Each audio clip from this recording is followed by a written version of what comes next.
Hello and welcome to another episode of the Transportation Exchange podcast presented by Rush Trucks of Canada. I'm your host, Jason Cuddy. On today's episode, we're excited to welcome back Mike Millian, president of the PMTC. Mike, welcome back to the podcast. Afternoon, Jason. Thanks for having me. Well, thanks for joining us. We thought we'd have you on kind of timely as New Year's fast approaching, and we have ELDs finally. I think when we first talked to you, it was supposed to happen and it didn't happen, and it's been back and forth. But it looks like January 1st, we're live, we're a go. So we thought we'd have you back on and maybe speak to us and speak to the listeners as far as for those who don't, what do you need to do? For those who do, what's coming and kind of how it's being forced. Kind of give us the Coles Notes of what's happening January 1st with ELDs. Yeah, and it's the never-ending ELD file. I took on the PMTC role as president in January of 2015.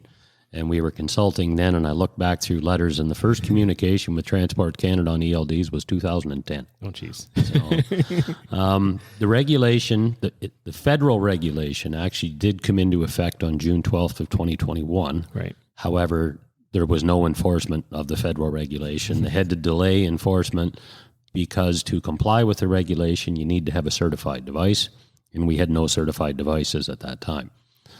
We do now have 55 certified devices. The first one came out in July of 2021. We are now at 55 devices, and enforcement of the federal regulation is now going to kick in on January 1st of 2023. Right.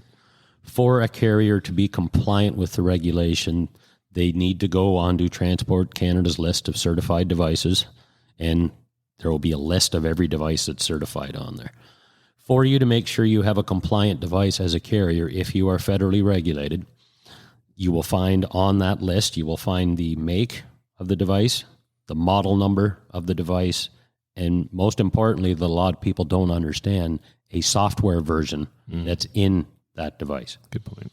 Operating on the road right now is hardly any actual certified devices. Even though we have 55 devices listed as certified, the majority of them, I won't say all, but the majority of them have not updated the software yet, which makes them compliant with the regulation.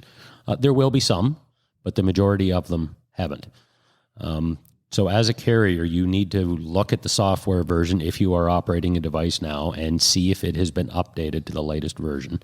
If it hasn't, you want to reach out to your supplier, find out when it's going to be updated, and find out what differences your drivers are going to see as the software is updated, because as we know, even when our computers update, some things change, you can't find some things, and there's going to be a little bit of training required as to how to operate with this device on January 1st.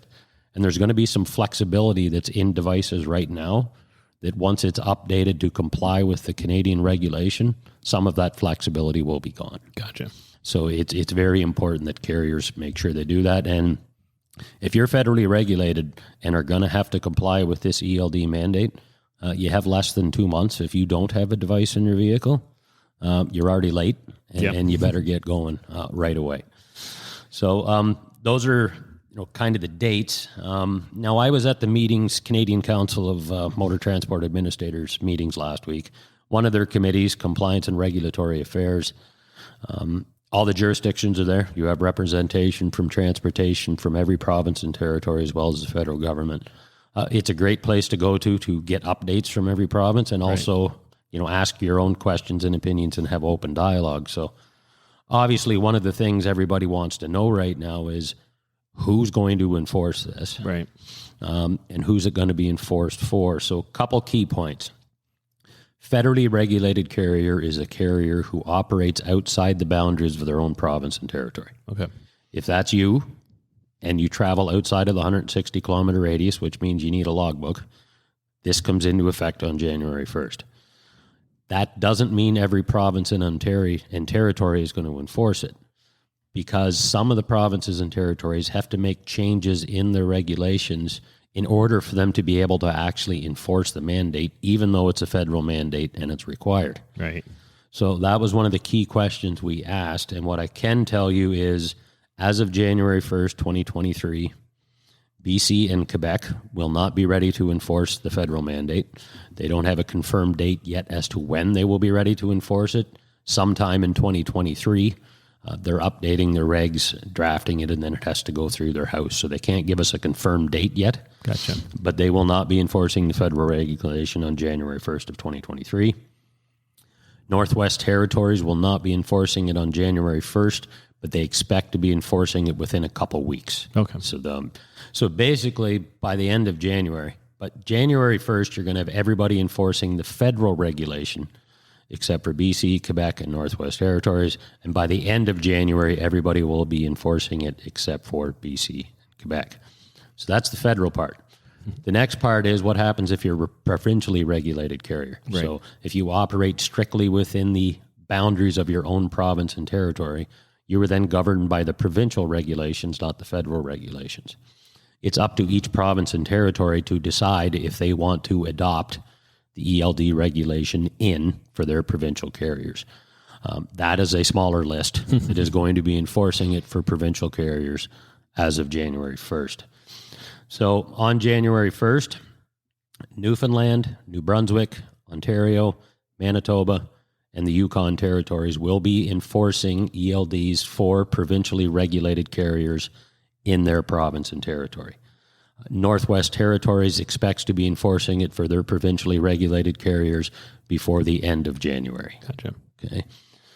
PEI does not have to put it in their provincial regulations, and the reason that is, if you operate strictly within the confines of Prince Edward Island, everywhere you go is within a 160-kilometer radius. It's fair. Therefore, you're not required to have a logbook. Yep. Therefore, the ELD regulation doesn't affect you. Alberta and Saskatchewan have no plans on putting in this in their provincial regulations right now. They still will be enforcing it for federally regulated carriers, but they are not putting it in their provincial regs. And Nova Scotia will be enforcing this on January 1st, of 2024 for provincially regulated carriers. BC and Quebec plan to enforce it for provincially regulated carriers, but they don't have a date yet. They expect sometime in 2023, but no confirmed date yet. So that's where you're going to sit if you're a provincially regulated carrier. Gotcha. So so those two provinces specifically, obviously Quebec and BC, once that gets through the House and gets passed, obviously both will kick in whatever date they decide and get that approved clearly. So yeah, they will enforce it for federally regulated carriers and provincially regulated carriers on the same date, probably whenever that legislation gets passed. There is a chance they could say we're going to enforce it for federal carriers as soon as we have the ability to do it. Right. And they could decide to give a 6 months or 12 months grace period for provincial carriers to allow them time to transition, but that's yet to be determined. Yeah, and like you said earlier, if you're not on board yet, I mean, you're way behind, right? Because I mean, this had a soft start 6 months ago. So had they turned the lights on at 6 months ago, and you weren't ready, you're still not ready. So you knew it was coming. Probably the only gray where some carriers may have been playing if they were a provincial one, waiting to see, hey, do I got to play in the ballpark for the province? So that could be the only part I could see where guys have kind of hung out. And there was some other issues too. Obviously, we had to wait till enough devices came on board, because if you're a carrier who's been operating what we call an AOBDR for the last 8-9 years, and you're now going to have to replace that device with a certified device, well, there's two things. You want to wait and see if the device you already invested a whole bunch of money on is going to be certified, so you don't have to change it out. Right. So you also had to give people enough time to make sure enough devices came on the marketplace to allow people to comply. Like the first certified device showed up 14 months ago. Yeah. Right. So I think when we last talked about this, I think there was 2 or 3 that were going for certification at that time. That was maybe just under 2 years ago, kind of thing, with a whole list to come through. And then of course there was the carriers who were running into the States. Waiting to see, hey, does my device I've been using in the States going to qualify or meet, certification here in Canada? So I don't need to rejig all my devices. So I could see a lot did wait till you had that list robust enough that hopefully what they already had running, would meet the Canadian requirements. And then there's also a requirement in the technical standard that the devices are required to meet. There's also a requirement in there to have a secure method of transferring data from the truck to the officer at roadside or at the scale house. Transport Canada, the public key infrastructure is what it was called, but Transport Canada didn't sign an agreement for somebody to develop that secure method of transferring data until about 4 months ago. And it was just developed about 2 months ago. Now it's being sent out to the providers. They all have it, the ELD providers. They have to integrate it into their systems. Right. And then each enforcement officer has to register and be given access to have a key to decrypt the data when it comes across. Right. The onboarding of the officers is just happening now. So, I mean, really, we couldn't have been enforcing it until January anyway, because there wasn't a method in place to securely transmit the data, right, which is a requirement. And now we're still waiting for all the officers. The officers are in the process of being onboarded. But as you can imagine, from coast to coast in this country, there's a lot of officers to be onboarded. Yeah, it's a significant onboarding. And it just takes time, right? And like you said, you have to give everyone enough time because you can't have it fully implemented and in missing pieces here and there. I mean, that's kind of obviously why it kept getting delayed, over those times, which makes sense. But at some point you gotta start. Yeah, for sure. And it would have been great to have every province and territory enforcing this on January 1st. So we have, even enforcement. Yeah. Unfortunately, that rarely happens in this country. It's usually rolled out over a period of time. But, I do want to congratulate all the great work Transport Canada has done and the CCMTA has done and the jurisdictions have done. Anytime we transition into something new, there's hiccups. It takes time. As this rolls out on January 1st, do I expect everything to be 100% smooth? Probably not. But I think we're going to work through it. And the key thing to remember is, while some of us may had disagreements on timelines and stuff, all the major stakeholders and players in the industry and in governments were fully in favor of electronic logging devices. Yeah. I do believe if done properly, it's going to improve the ability of officers at the side of the road to monitor and track hours of service to hopefully make drivers more compliant. And to even the playing field with those out there that are pushing drivers to operate illegally. Mm-hmm. Is there going to be ways to operate illegally beyond the hours of service and electronic log? People always figure out a way. Yeah. But it's going to be more difficult. It's going to be easier to monitor. It's really a step we need to go. Like, it's 2022. Yeah. The fact that our main way of still tracking something is with a pen and a piece of paper is a little outdated, and it's time we moved into the new world. Agreed. And like you said, it levels the playing field. Especially when rates are tight and drivers are hard to come by. You want to be able to fight for every dollar you can get, but fairly. And pre this, you could obviously circumvent the system and get lower rates by working drivers beyond what they should be working in. And that, not even talking about the safety part of all that. Obviously, you have overtired drivers, put them in situations where they shouldn't be, whatever it is. We've seen some horrific things happen in the past, not all necessarily tied to hours of service, but we can see what happens when things go wrong. So this helps level the playing field from obviously a rates point of view, and standard operating procedures for the hours of service drivers should be in the vehicle operating it, but hopefully also from a safety point of view keeps everyone in the same playing field from that point of view. Yeah, and not to get off track here, but one key thing I think we should point out though is industry, just because we now have electronic logs and you can more closely monitor your driver's hours of service, don't think that doesn't mean they're not tired. Right. Good point. The key thing industry has to, hours of service is a legal document. It's not a document that tells you when you're awake or when you're tired. Right. Only your body knows that. Yeah. And we still need to make sure we spend a lot of time and training on fatigue, how to properly rest, how to properly recognize the signs when you're tired, getting up, stretching, all these things that, fatigue management, I'll call it. Because, if somebody calls you and says, well, what do you mean you're pulling over? You've got 4 hours left. Okay, well, I didn't tell you I was out of hours. Yeah. I told you I was tired. Right. And a logbook, whether it's electronic or paper, doesn't tell you whether somebody's tired or not. Only they know that. Yeah. So we have to make sure, you can see whether they're legal or not, but we still have to listen and have the conversation and understand that we need to know when somebody's tired. And if somebody tells us they need to pull over and rest, you need to let them pull over and rest. Yeah, no, agreed. And that's a good point to make because, like you said, the hours of service is strictly just numbers on paper. Yeah. That it's irrelevant of the person behind it. And that's where you need the carriers to have the drivers back, to if there's, if they've been in traffic, bad weather, whatever, or just tired, didn't get a good sleep, not enough facilities to have a good stop somewhere and have, a sound sleep. They need to make sure that they're protecting their drivers and, relay that back to their customer if they need to, hey, here's why something's delayed or, whatever it is. but at the end of the day, it's the right thing to do for the driver and, inevitably for the people on the road as well. Yeah, for sure. So no, that's a good update, detailed in the province, which is great. So that's good for everyone to know, where you're operating, what you need to do. Another part we want to have you on for was, we dove a little bit into the past, but, let's dig into what the PMTCs we've been up to as far as what's coming in next year, some events you have, but I guess more timely, you've gotten a webinar coming up in a couple weeks. Maybe speak to us of what that one's about. Yeah. So since COVID came into place, we've been doing, I'd say, monthly webinars for about 6 months of the year. Before COVID came into place, we used to do regional in-person seminars. We are getting back to that now. We have one in the West coming up. We're going to have one in Ontario in January. We're going to do one in the Maritimes in the spring. But we decided to keep these webinars going as well. So we'll probably do 3 to 4 webinars instead of 6, and then put some in-person seminars in there.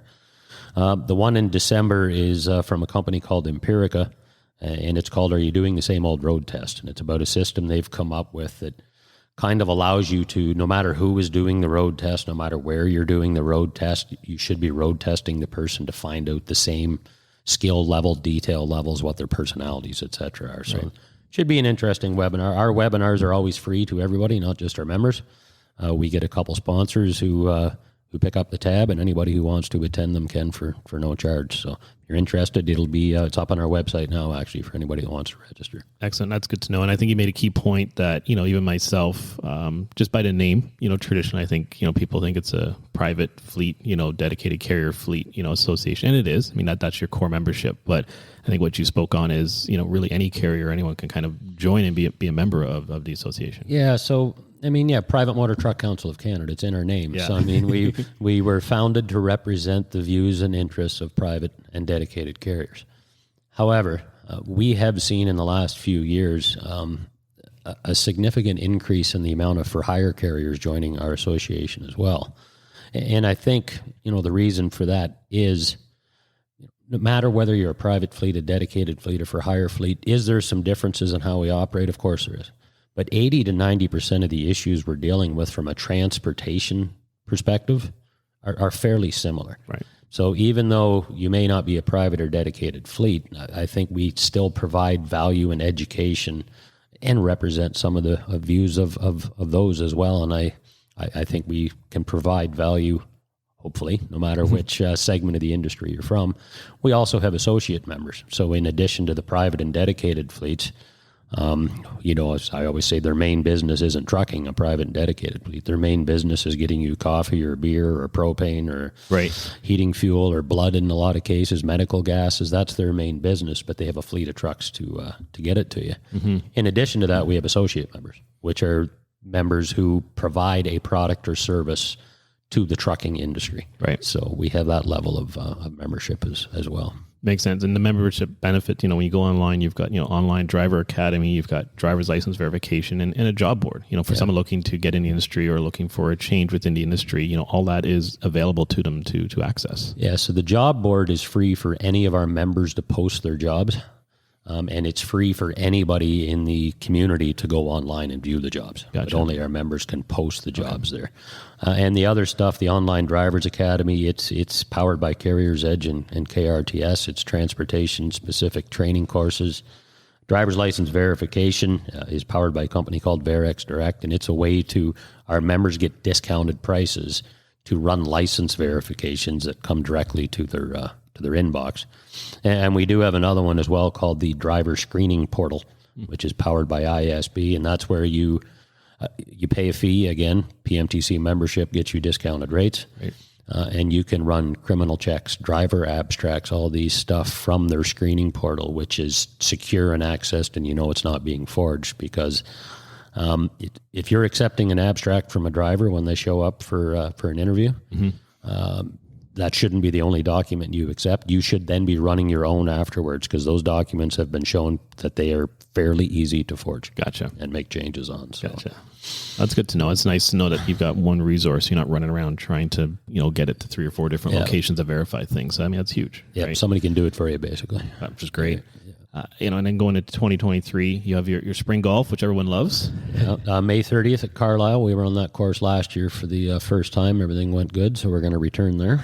Nice. And then you've got your annual conference, which is changing locations. Yes, and it's a couple weeks later this year. It's usually the first or second week of June. This year it's June 21st to 23rd. But yeah, we're moving from Niagara Falls, Ontario to the Hamilton Convention Center. Gotcha. And the main reason for that move is the last 2 years we've had our conference in person, which was 2019 and then 2022. Right. We've actually sold out of exhibitor space and sponsorship space a couple months in advance of the conference, both times.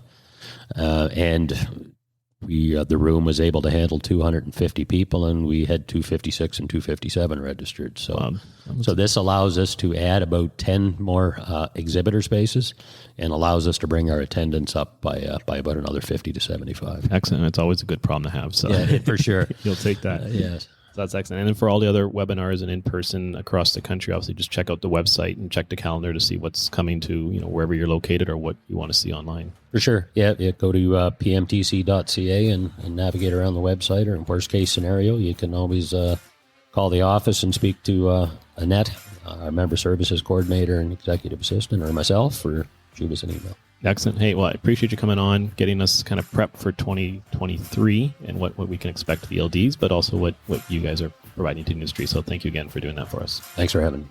Well, that concludes today's episode. I want to thank Mike from the PMTC for joining us. To catch up on past episodes, check out transportationexchangepodcast.ca. Until next time, thanks for listening.